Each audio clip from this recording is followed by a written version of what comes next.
Okay, so again, thank you so much for the invitation. The brief objectives of what I want to talk about is just to remind ourselves as a refresher what the different types of bariatric surgical procedures are, and which ones are indicated for specific conditions or others. We're going to group the most common complications sort of into the immediate ones, and then the late acute and late subacute ones, particularly focusing on the complications of bariatric surgery that we would be most likely to be the ones preventing, identifying, or treating, and then what you kind of would want to do if you come into ones that are requiring different or higher levels of care.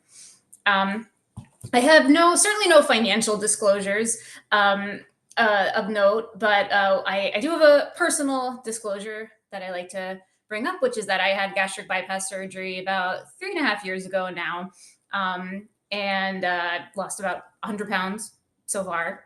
Up and down, sort of goes up and down at the end as it does for most people. So because of that, I definitely have sort of a personal belief in this as a good therapeutic modality that can be powerful for a lot of patients, and also have a little bit of experience in some of the struggles related to it too. And I like to share that with you guys because I also share it with my patients pretty freely, both when I'm talking to them about bariatric surgery as an option or other management of weight, whether that's with medications or just with lifestyle. I kind of personally feel that it is helpful for me with the Therapeutic Alliance with patients to share my struggles and my experiences with this. And I think that especially as now kind of like a more thinner presenting person, it is helpful for me to help them to understand that I really actually do know what they're talking about. And so some people might find that to be a successful approach with patients, sharing our similar struggles. So we already touched on some of this earlier today, much more comprehensively and excellently. But of course, we need to recognize that people with obesity face a significant amount of discrimination in both medical and non-medical settings. And like other forms of discrimination, this carries significant health consequences for them. The perception of perceived weight discrimination for individuals is very high and is significantly higher for people of higher BMIs, approaching at least 40 or 42% for people with a BMI over 35. One other note that we've also kind of touched on today is that almost all of the research and literature and treatment guidelines use BMI as the metric here. It's imperfect, especially at the individual level.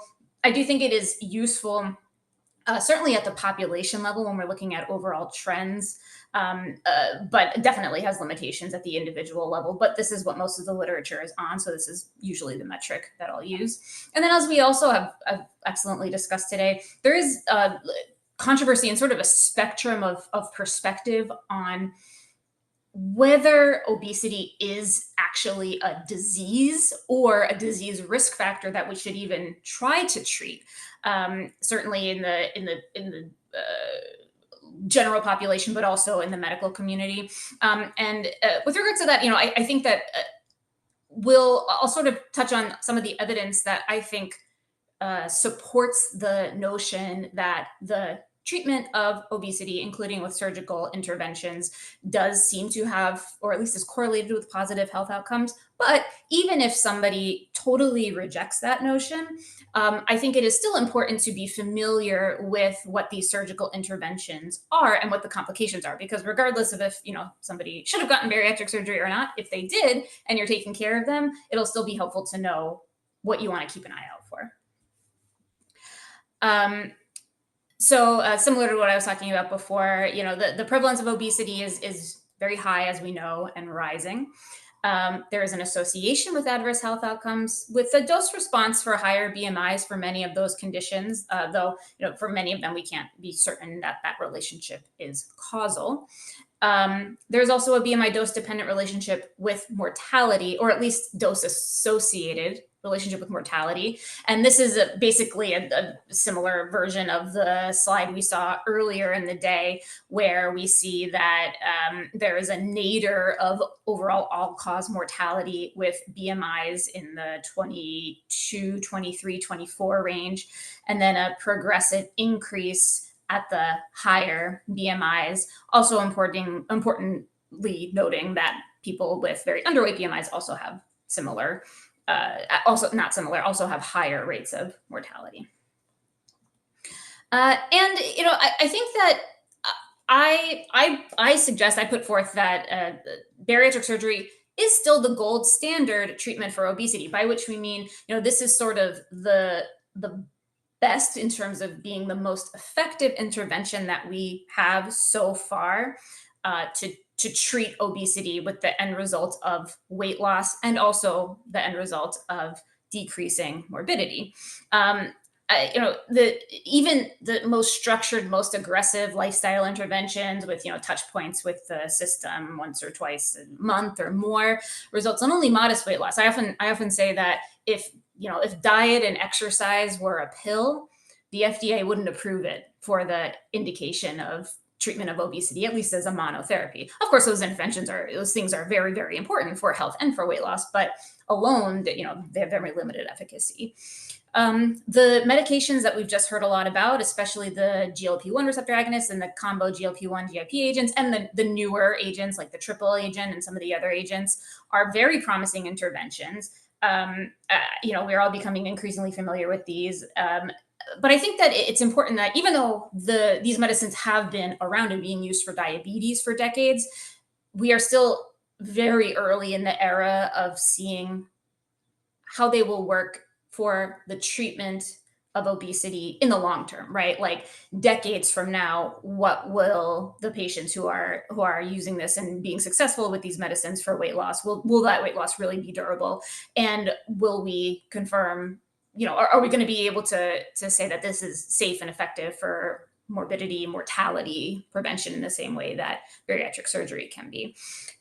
Even for the most effective of these agents so far, bariatric surgeries still get you a bigger bang for your buck, though some of the newer, more novel agents that haven't come out on the market yet are really approaching those efficacies. I do like to note that even though I sort of use the term bariatric surgery, and that's the most common term to encompass this group of surgeries, it really is helpful and important to think about them as metabolic surgeries also, because there is a lot of evidence to support that, especially the most common of these procedures are metabolically active procedures. And that also reminds us that when we are referring or using these procedures, we really are targeting disease-based outcomes and metabolic outcomes, not just weight loss as a number, right? So we'll go back to this list. We'll remind ourselves of the different types of bariatric surgery or procedural interventions. Going down to the middle, the bolded items on this list, by far the most common ones, or the ones that comprise the vast majority of interventional procedures, are gastric sleeve or sleeve gastrectomy and Roux-en-Y gastric bypass, with the other procedures making up much smaller minorities of the total procedures done in any given year. And we can divide these procedures into two big types. Ones on the top in the red that have primarily restrictive mechanisms, which really mostly work by physically restricting the type of calories that are taken in, and the ones on the bottom that also work by a restrictive mechanism, but additionally have a malabsorptive mechanism whereby fewer of the macronutrients or calories that are taken in are absorbed and able to be utilized as energy. So the first one, the sort of going from most basic to sort of most aggressive or advanced or complicated, the intragastric balloon. This is one to be aware of, but it's very, very uncommonly used anymore. It basically is sort of like a silicone balloon that is endoscopically placed into the stomach and then insufflated with saline. They often use two of the balloons, and this is just physically restricting the amount of food that can be taken in before the person gets full and stops eating. Sometimes they used to be using these as kind of like before going to a full surgery, maybe to get some weight loss to minimize the morbidity of a surgery. But there are complications, like these balloons can burst and cause obstructions or migrate. And, there's no lasting effect of this. Once this intervention is removed, there's no durability of the effect. This is another interesting device or procedure to be aware of, though it is no longer on the market. It was called the Aspire Assist. It was not taken off the market for any safety reasons or concerns. It was just that the company or manufacturing issues, the company shut down or something like that. But essentially, this is basically a peg tube that is placed into the stomach, and patients eat their meal kind of as normal. And then after the meal, they aspirate a certain percentage of the contents from their stomach. So rather than a peg tube where you'd put in the food, this is a way to remove a certain percentage of the calories that you have just taken in. And actually, this did have relatively good efficacy. I mean, why wouldn't it? If you're eating, the same amount of calories that you used to, but you're then removing 30% of them, yeah, sure, you're going to lose weight. There's no lasting power of this either. Once you stopped using this device, you'd go back to eating the same amount you were, and you'd presumably gain the weight back that you had lost. And it's also kind of, it's a little bit of an odd concept, right? It's reminiscent of like bulimia or purging in a kind of odd way, that there are probably some, medical, psychologic, slippery slopes related to this. But either way, it's no longer on the market. This was the old school one, kind of in the 90s era, or maybe early 2000s. This is what everyone was getting. Chris Christie famously had the lap band. This was essentially, it's still done, but it's much, much, much less common these days. It's essentially also like an insufflatable silicone donut that is placed around the stomach. It's really not in this image. It's shown kind of up by the between the junction of the esophagus and the stomach, but it's usually placed lower down around the body of the stomach.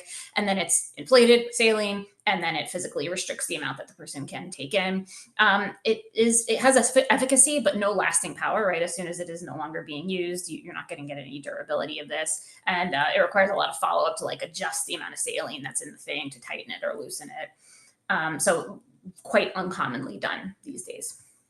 And this is a newer entity. It really was only introduced a couple of years ago. And I think it remains to be seen if this is something that's going to stick around, or if this is just a passing fad that's not going to continue to be used. It is called an endoscopic sleeve gastroplasty.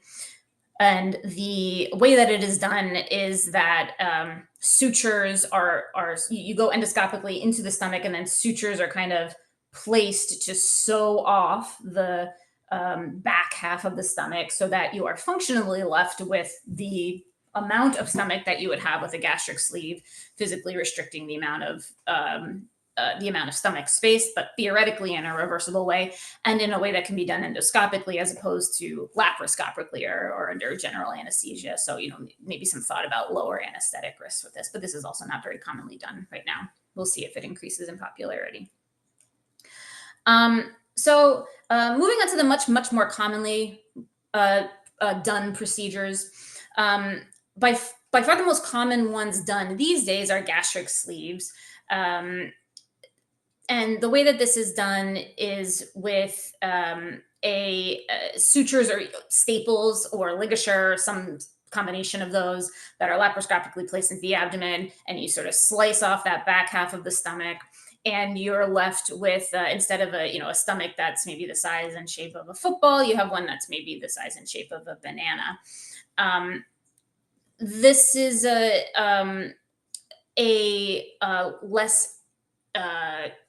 procedure associated with less complexity surgically than gastric bypass. But it also has a little bit less efficacy, which we'll talk about later. The main mechanism of this is restrictive, but there are also hormonal mechanisms by which this probably works, like impacts on ghrelin because of the areas of the stomach that are physically removed. you're not going to get as much malabsorption with this.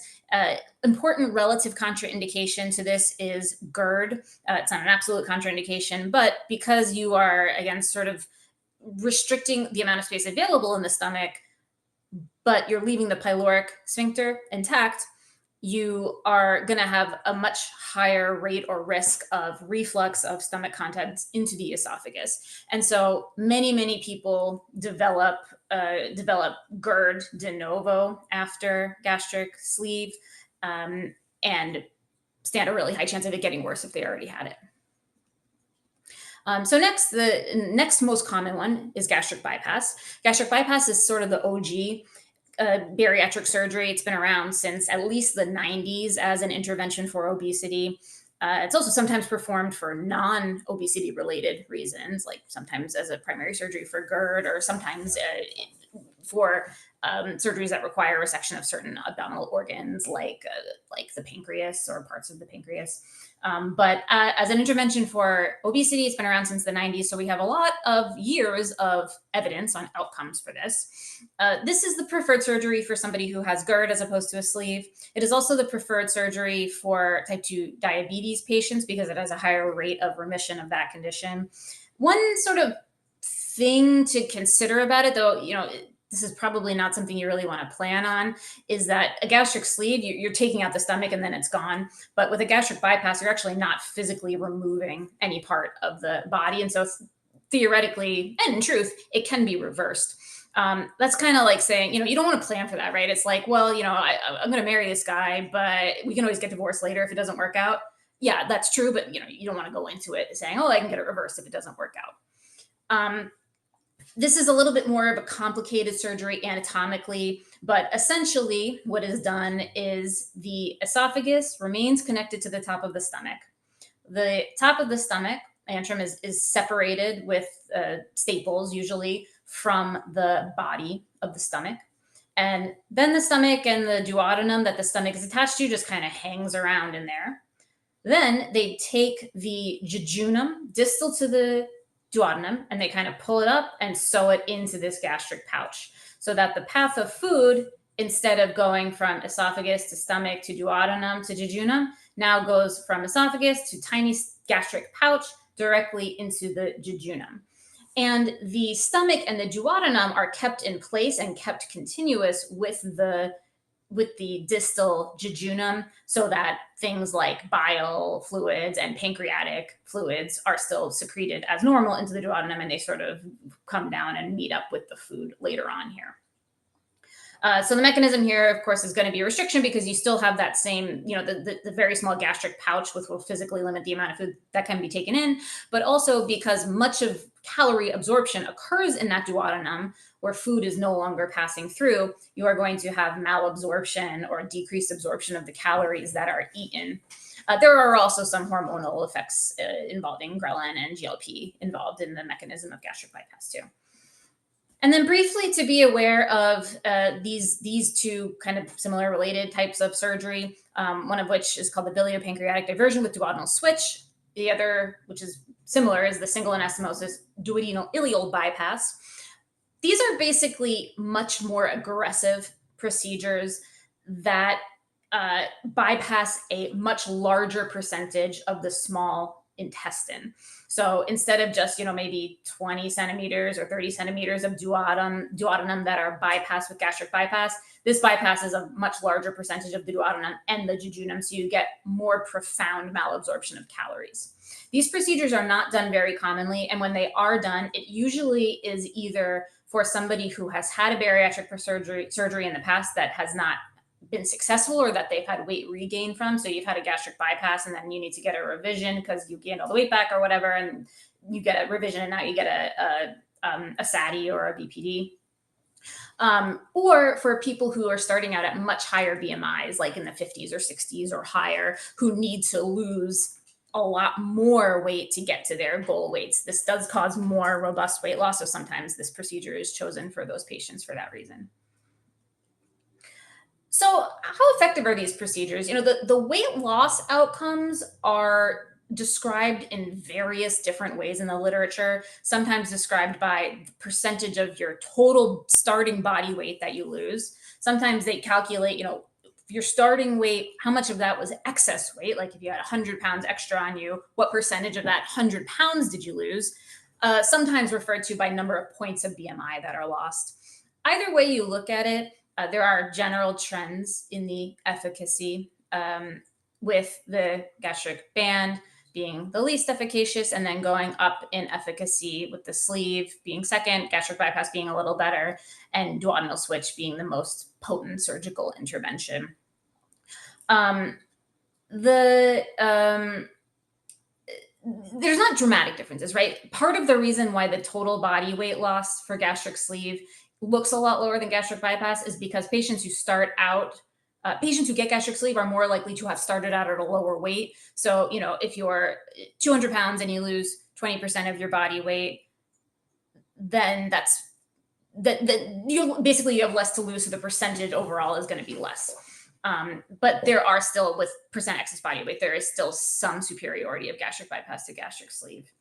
To kind of predict what you could expect for somebody to lose, the American College of Surgeons has this pretty helpful calculator that you can go to online that is based on an extremely large data set of over, almost 800,000 people who had various bariatric surgeries. And I'm going to pull up that calculator to go through it with you. And can you see the website now? I think I'm sharing my whole screen. Yes. Okay. So this is the website. If you just Google bariatric surgical risk calculator, this should be the first thing that comes up. It might be a couple of CAPTCHAs you have to go through. But basically what you can do here is you can put in your patient's information, their statistics. So let's say we have a person who's 5'3", starting out at 270 pounds. They're a 35-year-old female, but let's say that she otherwise is healthy. She doesn't have any comorbidities. The only thing to note is that you choose the ASA class, and which many of us probably know from doing pre-op assessments. That goes from 1 to 5, which is 1 is you have nothing on your problem list. Maybe you have allergic rhinitis, and number 5 is you're basically dead. Importantly, none of the patients that you do this calculation for will be class 1 because a BMI of greater than 30 automatically gets you a class 2, and a BMI of over 40 automatically gets you a class 3. So we'll put her as a class 3 based on her BMI, which is going to be somewhere in the mid 40s. And then why don't we see what results we get from this? And it's going to make me say how many bicycles are in the picture, maybe. All right, not this time. So the first graph that will come up is the complications that you might expect. So the colors here reflect the different kinds of surgery. So the ones we'll focus on are sleeve and bypass in red and blue. And you'll see that for any 30-day complication, you're going to have about a double complication rate with bypass as opposed to sleeve. Maybe a 2.5% risk of any complication with sleeve as opposed to a 5.5% chance with bypass for this particular patient. Important to note that of those complications, one of them is really not death. I mean, the chance of death after one of these procedures in the 30 days following the procedure is close to 0, 2 in 10,000 or something. Most of the complications here are going to be things like, an infection or some bleeding or needing to be readmitted, but overall pretty low complication rates. Then if we go up here, we can see what we would expect to happen with this patient's weight over the 12 months following surgery. And you can view this by either the BMI change or the total weight change. Let's go to weight change and we'll see that, again, if we're looking at the red and blue for sleeve and bypass, you can see that, 6 months after surgery, if she had gotten a sleeve, she would have expected to lose about 60 pounds from her starting weight, which is 270. With bypass, a little bit more, maybe about 66 pounds. And then at a year, you're going to see that she would expect to lose about 80 pounds if she had a sleeve and about 94 pounds or so if she had a bypass after a year. And again, you can see more with the duodenal switch. Let's go back and recalculate this, assuming that this patient is now a little bit different and has some health problems to start out with. So let's say that this patient is the same height and the same starting weight, but instead of being a 35-year-old person, she's now 55. Let's say she has diabetes, non-insulin dependent. She has sleep apnea. She's got some hypertension. She's got some hyperlipidemia. And let's see what happens for her.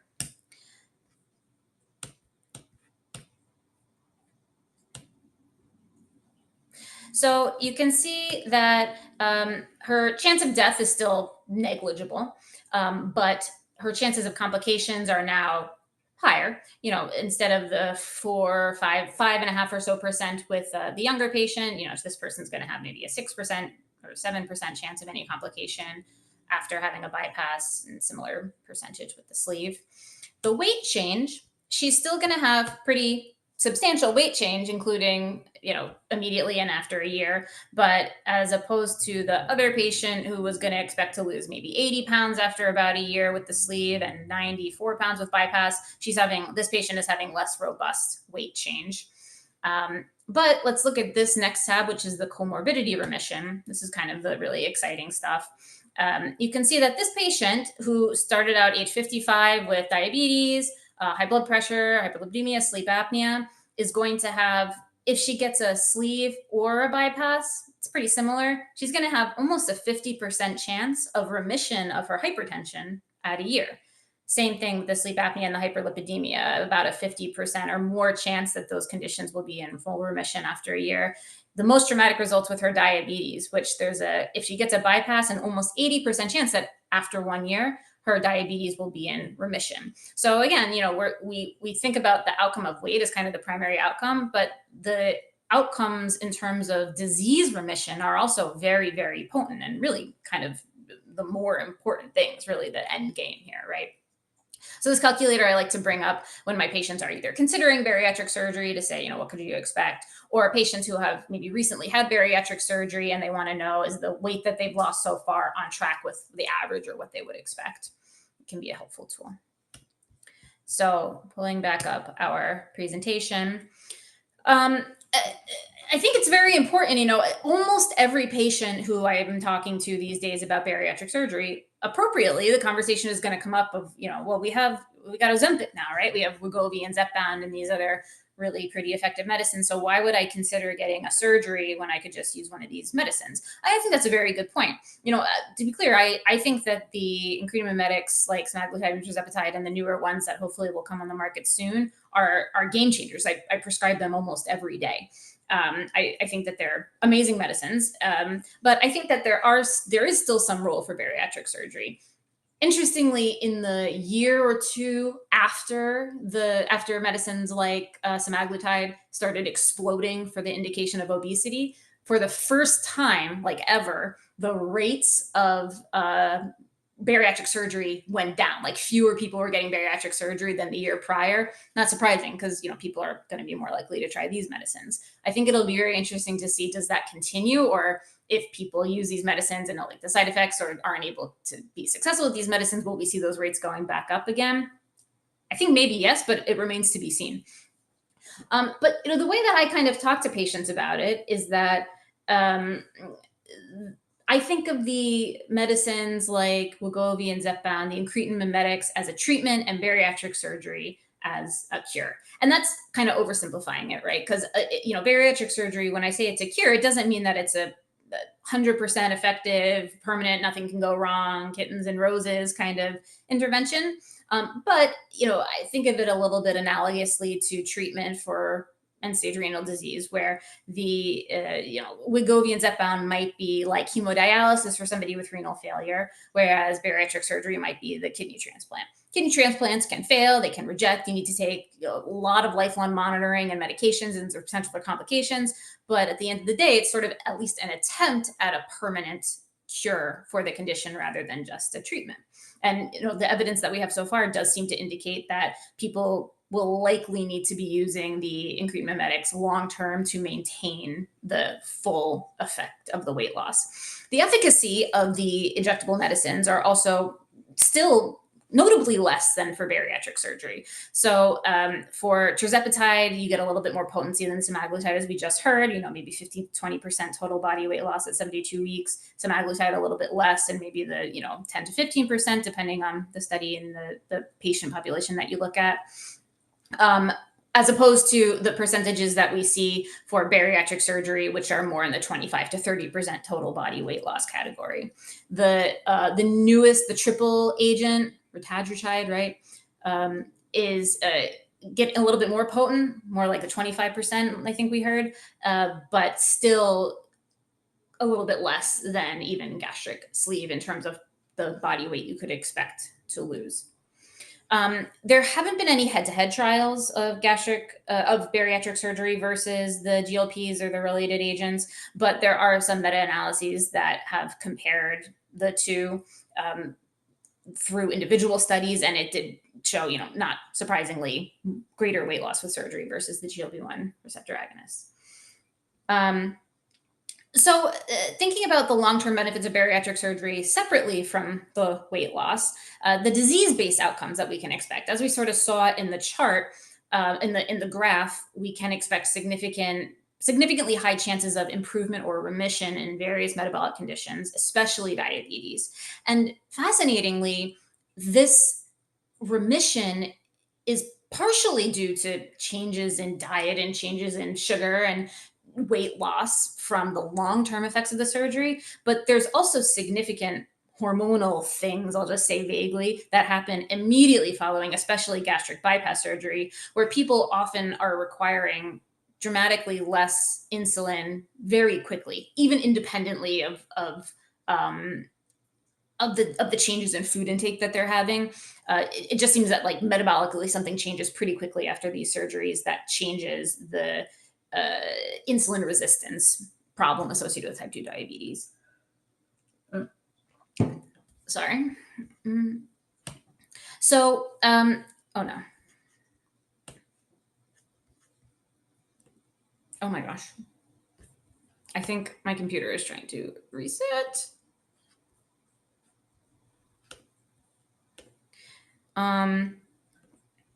Is there any way, I don't know what's happening. Is there any way, Dr. Wells, like that we can bring up the slides that I emailed and somebody else can share them? I'm going to try to bring it up again, but I don't know why it's doing that. Kate, do you think you could pull up the slides? Yes. Yes, let me try again. One second.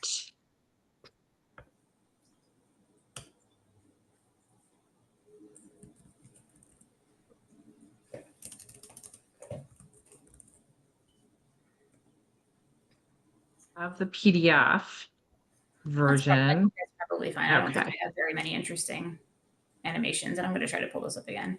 So sorry, this is so embarrassing. I'm usually so tech savvy. No, I have the PDF up if you'd like me to share. Okay, yeah. Do you want to share it, and then I'll stop sharing, and then I'll start sharing again if I can get the PowerPoint back up. Let me. Oh, okay.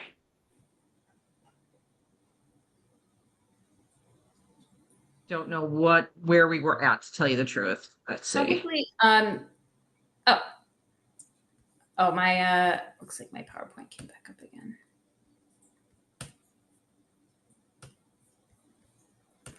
We're pretty close to where you are. I'm gonna try to share my screen again though. So sorry again. Can you unshare? Oh, that's okay. Thank you. This is the beauty of live conferences. All right. So I think that this is where we were. What the heck? Oh my gosh. Guys. Okay. I'm hoping that is over. Yeah. Wow. So this is why you update your computer when it tells you it wants to be updated, and don't wait until it's threatening you. Long-term remission, in addition to sort of immediate remission, we also observe long-term remission of diabetes following gastric bypass, up to more than half of patients. And if we're talking about the number needed to treat, very potent effect. So a number needed to treat of about 9, according to a couple of studies, to prevent one case of type 2 diabetes. So somebody who starts out without diabetes, who gets bariatric surgery, we're going to prevent a lot of de novo cases of diabetes after that. Not surprising either. And we also are going to see impressive rates of remission of hypertension, with a number needed to treat as low as 2 or 3 to cure hypertension for somebody who gets bariatric surgery. I have here just a reminder of what number needed to treat is if somebody wants to remind themselves later. But essentially, a lower number needed to treat is a more potent effect, with you needing to treat fewer patients to affect people overall. So if we're thinking about not just the diseases, but actual sort of end disease-based outcomes, we also have good evidence that people who get bariatric surgery are less likely to have significant macrovascular events like heart attacks and strokes. 1 or 2 studies show a number needed to treat of around 45 at 5 years if somebody has diabetes and gets bariatric surgery to prevent an MI or a stroke. You can compare that to an approximate number needed to treat of aspirin for secondary prevention to prevent a second MI or stroke. So really, you know, a intervention as powerful as some of the more standard interventions that we use every day. You also have lower rates observed of many types of cancers after bariatric surgery, with a number needed to treat maybe around 50 at 10 years for overall cancer rates and cancer-related mortality. And you can compare that to other common cancer prevention interventions we do, like mammography, which is a number needed to treat of sorry, I don't have the number on the screen here, but the number needed to screen of mammography of somewhere around 80 or 90 to prevent 1 breast cancer death. And for colonoscopy to prevent a colon cancer death, the number needed to screen is more in like the 300 range. And so bariatric surgery, you could argue, is a more powerful intervention for the prevention of cancer than the other common cancer detection or screening things that we do now. And this is really the big one, right? Like, you know, if you're not affecting mortality, why even come to the party? But it turns out that it has been repetitively shown in multiple large studies, not randomized controlled trials, of course, not randomized, but in population-based studies in various populations, different kinds of bariatric surgeries across populations, all-cause mortality is lower for patients who start out at the same BMI, the ones who get surgery versus the ones who don't get surgery. You're less likely to die if you're one of the ones who got surgery. You know, confounding is always going to be a thing. You can never prove for sure that it was the surgery that did it and it wasn't just the ones who got surgery or healthier, so they were less likely to die. But we do see this relationship of a decreased mortality for people who get bariatric surgery. So that's good. That's important. All-cause mortality decreased by 16%. You see some really kind of impressive number needed to treat in some of these studies, including one study that showed a number needed to treat of 8 for people with diabetes to prevent 1 mortality at 10 years. That one is, you know, that's a pretty crazy number. But even if you look at all these other trials, you're seeing number needed to treat in the 30, 40s, maybe up to like 90 for older patients. I mean, for patients at only 5 years. So impressive and repetitively demonstrated positive outcomes, bariatric surgery being protective against death. So you may ask yourself, why do we need to worry about this? Because this is a surgery, so shouldn't the surgeons be following up on this? As we all know, you know, surgeons are well known for long-term continuity relationships with their patients and wanting to follow up with them regularly all the time. So why wouldn't they just be doing it? No, just kidding. Actually, really, bariatric surgery, especially the good bariatric surgery programs, really do emphasize the importance of regular follow-up to their patients. You know, for life, bariatric programs strongly recommend their patients to follow up with them at least once a year if everything is going well. But the fact is that attrition rates in terms of participation in bariatric surgery programs are extremely high. So at 1 year following surgery, only 1 year out from the surgery, about 50% of people don't continue following up with their bariatric surgeons, which is terrible. And that gets worse every year following surgery. This happens for many reasons. You know, some of the reasons are the ones that we commonly think of as being barriers to healthcare, like financial reasons or insurance barriers, or maybe they move away, or I suspect that, you know, a large percentage of the people who might be less likely to follow up might be the people who are doing worse, maybe have started to gain their weight back and they don't want to go back because of that reason.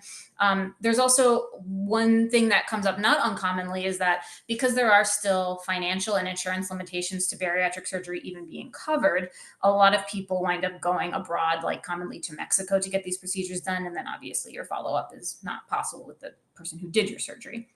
So us as family doctors, as primary care providers, we are, usually the first point of contact with the healthcare system. And so we have a huge opportunity to be the ones preventing and detecting and managing some of the complications for these patients who might continue to follow with us years after they've stopped seeing their surgeons. So talking about the complications a little bit, we'll briefly talk about the immediate surgical complications because, in fact, these are very unlikely to be managed by you. These are probably going to be picked up by the surgical teams in the acute setting. Any surgery has a chance for complications like anesthesia complications, DVT, infection, that kind of thing. There are also some bariatric specific ones like leaks at the anastomosis or the suture sites. With gastric sleeve, the feared one is that the staple line will basically burst, and that's sort of a catastrophic surgical emergency, of course. Thankfully, not that common. Then things like stenosis, because it's a surgical procedure on the GI tract, you might get a stenosis from scarring, causing something like a obstruction. And then really very commonly after the surgery, especially in the first 1 or 2 weeks, it can be significant post-op nausea and decreased PO tolerance and dehydration. Dehydration is the leading cause of readmission because it's just, for most people, so difficult and uncomfortable to even get small amounts of fluids down. So that's very common, but usually is going to be detected by the surgeons. For later complications, with a more acute presentation to be aware of, marginal ulcer, which refers to an ulcer at the margin of one of the suture sites, is more common. Ulcer disease is more common after these kind of procedures. And with gastric bypass in particular, these typically occur at that gastrojejunal anastomosis. I wonder if I put a picture in here. Yeah, I did. So commonly will occur at this location where the jejunum is re-anastomosed to the gastric pouch. Risk factors are the same, NSAID, smoking, diabetes. There's a more potent effect of NSAIDs. Like NSAIDs themselves are more likely to cause this complication than for somebody who has not had a bariatric procedure. Symptoms are also going to be the same. One important thing to be aware of, though, with a person who's had a gastric bypass specifically, is that they can also still get peptic ulcer disease in the stomach or the duodenum.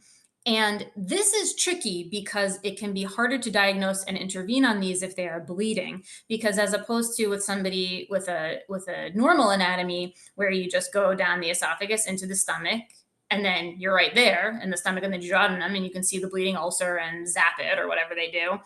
Instead, the EGD, the scope needs to go through the pouch, through the jejunum, and then loop back around into the blind loop here. And this is just a technically more difficult procedure. And so sometimes they can't get to these bleeding ulcers to diagnose them or treat them.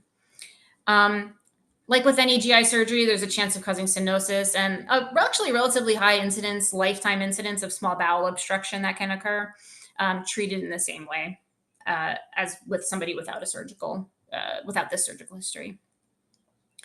Now, the complications that we are most likely to be the ones seeing, cholelithiasis and gallbladder disease, symptomatic gallbladder disease, is quite common, occurring in almost 10% of people after bariatric surgery.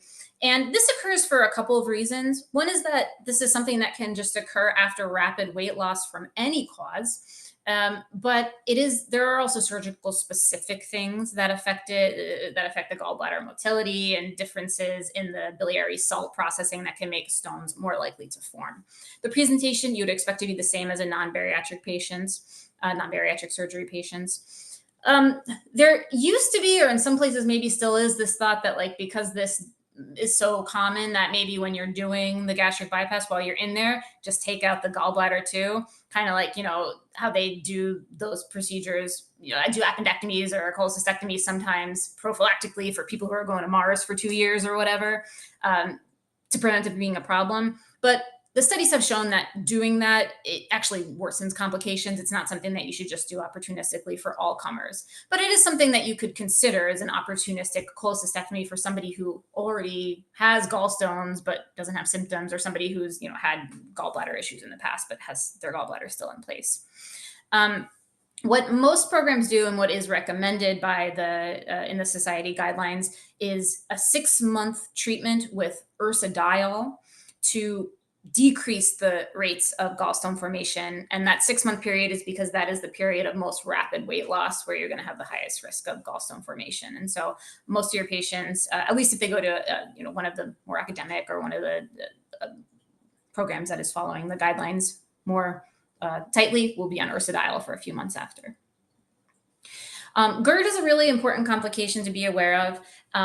I say specific to gastric sleeve. I mean, it's possible to have GERD worsening or developing after gastric bypass, but anatomically, it really is something that's most specific to gastric sleeve, because as we talked about, the stomach itself is smaller, and so there's just going to be increased reflux of those products into the esophagus. It's extraordinarily common. Look at this. A quarter of patients after gastric sleeve who didn't have GERD before will develop GERD. And Barrett's esophagus, precancerous lesions, occur in a large percentage of people too.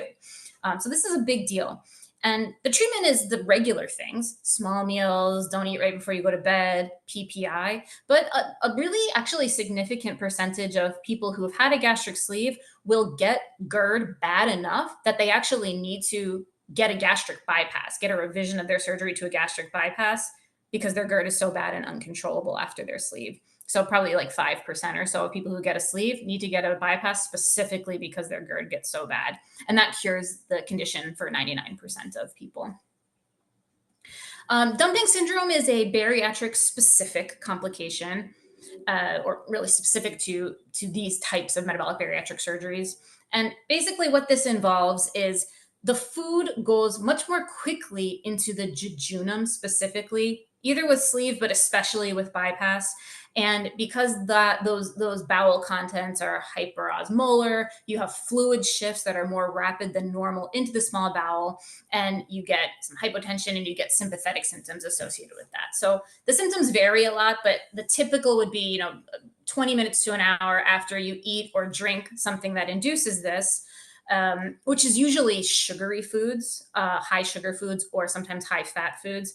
People are going to have bad abdominal cramping, nausea, vomiting, diarrhea, tachycardia, sort of like feeling like you're having a vagal episode, diaphoresis, and it passes spontaneously. It's not dangerous in any way that's different from the danger of those, nausea and vomiting and mild hypotension, but it is really, really, really miserable when it happens. It's like, this is a big part of the reason why people who are affected by this, this is a extremely powerful motivator to stay away from those high sugar foods. The only treatment is to avoid the things that cause it. Some people only get this, for a year or two after surgery and then don't get it anymore, or it gets more mild, but for some people it is permanent. This is an interesting one too: postprandial hyperinsulinemic hypoglycemia, which is symptomatic hypoglycemia that occurs a few hours after eating or drinking. Again, especially high sugar foods or alcohol is a common trigger for this too. Much more common with gastric bypass than sleeve. And the reason this happens has to do with the normal, sort of a hyperattenuation of the normal insulin cycle after eating, where glucose goes into the jejunum and the ileum. The glucose absorption leads to GLP-1 release, and that stimulates insulin secretion. But with the more rapid transit of the contents into the intestines following the surgery, this is just sort of on blast. And so you get too much insulin secretion, and then you get hypoglycemia. We don't really know. Some studies say less than 1% of the time this happens. Some studies say 70% of people get this. So we don't really know. It might be underreported or underrecognized. There are some risk factors that make you more likely to get it. Usually it doesn't start right after surgery. Usually it takes a couple years for this to show up. We don't really know why that is. I think it's probably because it's triggered by foods that people are going to be not having as much right after they get surgery, but then are increasing a lot when they are further out from surgery. We'll move along a little bit more quickly and not focus too much on the numbers, but a really important complication, you could say, is these surgeries not working as well as you would like. So a large percentage of people, probably 20 to 40% of people, will not lose as much weight as you would want. So they lose, like, the definitions vary, but maybe they lose less than 20% of their total body weight, and basically the surgery is not successful. Or they lose the weight, but they gain it back. This is also very common, 20 to 50%. Less likely to happen with bypass than sleeve, but still can be quite common. there are things that make you this more likely to happen, certain demographic factors. And I think these patients are really important to try to get a good therapeutic relationship with, because you can imagine that for people who get bariatric surgery, for most of us, the majority of our lives have been, being fat, struggling with our weight, dieting, weight loss cycles, losing, gaining. And finally, we get this huge, big surgery, kind of like the last resort, right? And maybe we lose a bunch of weight. And then imagine how you feel to like start gaining that weight back. And it's like, great, now I'm failing this too. And I just like, I botched it. And so I think those people are much less likely to engage with bariatric surgery follow-up care. And there's a lot of shame that's associated with that. And so this is an opportunity for really helping and creating a good therapeutic alliance with patients to really make a difference. Patients who might not be likely to seek help for this, except for coming to their regular primary care doctor. Just through this. So if this is happening, behavioral change, diet and exercise, of course. You can use the drugs for this. So I think all I'll say about this is that basically all of the drugs that are used for weight loss for people who have not had bariatric surgery can be used in people who've had bariatric surgery, including things like Wegovy and Zepbound. The only one which is not technically considered a drug, it's considered a device, is, I forget the name. It's that one that's like a gel, like the pills you take, it turns into a gel in your stomach. You're not supposed to use that after surgery because of the risk for obstruction. But the GLP-1s work after weight loss surgery. Some people need a revision, like they had a sleeve and they need to get a bypass, or they had a bypass and they need to get a duodenal switch. And that often works. Now, of course, you need to make sure that if you have somebody who lost all the weight and then gained it all back, that you know why that happened, like what's going to be different next time. So you're not just getting another surgery and run into the same situation and be in the same boat again 5 or 10 years from now. This is an important complication to be aware of. There's really high rates of development of alcohol use disorder, even for people who never had a problem with alcohol before surgery. It probably has to do with, we used to think there's this thing called transfer addiction. That might just not really be true, where you used to sort of be addicted to food and now you can't have that, so you get more addicted to other things. Really, it also probably physiologically has to do with alcohol spikes being higher following surgery. So you need to be vigilant for this and consider alcohol avoidance long-term for people who are at higher risk. This is a pretty disturbing one. The rates of depression and depression severity actually seem to improve after bariatric surgery, but paradoxically, the rates of suicide seem to increase. Not seem to, they do in fact. There's probably twice as many suicides and suicide attempts, or 1.5 times or so, following bariatric surgery than people who don't get surgery. And we do not know why this happens. Remember, please, that all-cause mortality is still lower, but this particular cause of death does get higher. And so I don't really know what to do about this because we don't know why it happens, but I think it just means that you need to be aware of this and be screening and vigilant appropriately for people who might be at risk of this. And then this is a section that has a lot of detail in it that I'm going to skim through and basically just give you the resources to refer to this later. The take-home point is that micronutrient deficiency is basically universal after bariatric surgery if people aren't taking their vitamins. You need to be taking a daily multivitamin every day forever. Also, calcium supplementation every day forever. And then depending on what your vitamin levels are doing when you get them checked every year or so, oftentimes some other vitamins too.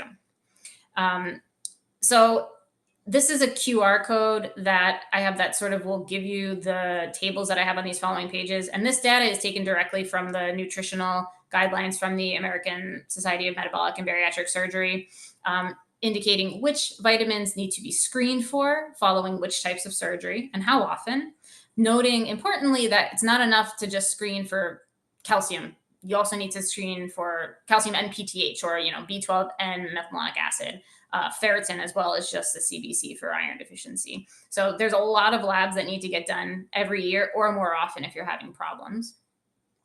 There are specific recommendations for universal supplementation for prevention of deficiency, again, depending on the kind of surgery you've had, malabsorptive or just restrictive. And then there are also specific recommendations for repletion for them. And some of these are the same as if they haven't had bariatric surgery, and some of them require more intensive repletion than if somebody did not have bariatric surgery. One really notable thing I think is important to be aware of is that the vast majority of standard daily multivitamins do not have the sufficient amount of micronutrients that are recommended for people after bariatric surgery. Like some of them don't even come even close. And so I find that people, especially who are taking their vitamin every day, but it's just a one a day, women's or, a Centrum, are going to have deficiencies. They do market bariatric specific multivitamins that get much, much, much closer to the recommendations. These are tricky because you can't really send a prescription for them, and they can be more expensive, somewhere along the lines of maybe $10 to $30 per month, depending on the brand on Amazon, but definitely can prevent you from needing to supplement additional vitamins on top of the multivitamin because you get deficient. Noting quickly that calcium deficiency can be a big problem, and it can result in bone mineral density issues. It is recommended for people who have had bariatric surgery to get a DEXA scan 2 years after surgery for everybody. Recognizing that, okay, so say you have a 30-year-old who had bariatric surgery and now she has osteopenia. What do you do with that? Like, we don't have guidance on if that person should be on a bisphosphonate or how long if they get osteoporosis, but it's at least important to be screening for this. It's very, very common. Secondary hyperparathyroidism related to calcium deficiency in almost, a quarter to half of patients. Anemia, very common, even for people adherent to their vitamins. Iron deficiency is very, very common. And often you just can't take enough PO iron to get it to absorb properly. And many patients, not most, but many patients will need to be chronically on IV iron to prevent iron deficiency anemia. B12 deficiency is also extraordinarily common and often needs additional supplementation on top of the standard. Dental complications. So there are many studies that, just to keep it short and sweet, have shown that people after bariatric surgery have more cavities and need to get more interventions. It seems to be worse for people who previously had bad teeth, but not only. It's worse after gastric bypass. And it's worse for people who lost less weight after sleeve. We don't really know exactly why. It's probably multifactorial. I think calcium deficiency probably plays a role in it, but also increased GERD after sleeve gastrectomy. There's hormonal changes in saliva and the microbiome that might affect this. The thing to do about this, making sure that people are going to see the dentist twice a year and doing all the regular dental stuff, brushing their teeth, flossing, fluoride-containing mouthwash if appropriate. And then this is rare. Sometimes it works too well, right? People lose too much weight. They can't get enough nutrients. Very, very rarely that will progress to something like needing to get their surgery reversed or go on TPN. You probably won't see this. So in summary, I just want to recommend that we utilize bariatric surgery and refer people to it when appropriate, recognizing that I think is still a role for this, even in the era of Ozempic. Also recognizing that bariatric surgery is a chronic, lifelong medical issue that carries with it permanent risk of complications that often are not symptomatic, like micronutrient deficiency. So I highly recommend that if somebody has had bariatric surgery, it's different from other surgeries. If somebody had an appendectomy, you can just put that in their history and kind of forget about it. But if somebody had bariatric surgery, I think it should be on their problem list, their active problem list that, when you do their annual visit once a year, that goes on the things that you need to check in on to make sure that everything's up to date. Kind of like if somebody had a history of a kidney transplant, that's on their problem list. It's not just their surgical history. Know that there are society guidelines that give you very specific recommendations that you as a family doctor can follow to screen these patients for vitamin deficiency and for other complications and replete them if necessary. And then, be aware of and be vigilant for these conditions that occur with higher frequency in your bariatric surgery patients, particularly ones that are most likely to present to the family doctor, like alcohol use disorder and weight loss stagnation or weight regain. And I think that's all. I'm happy to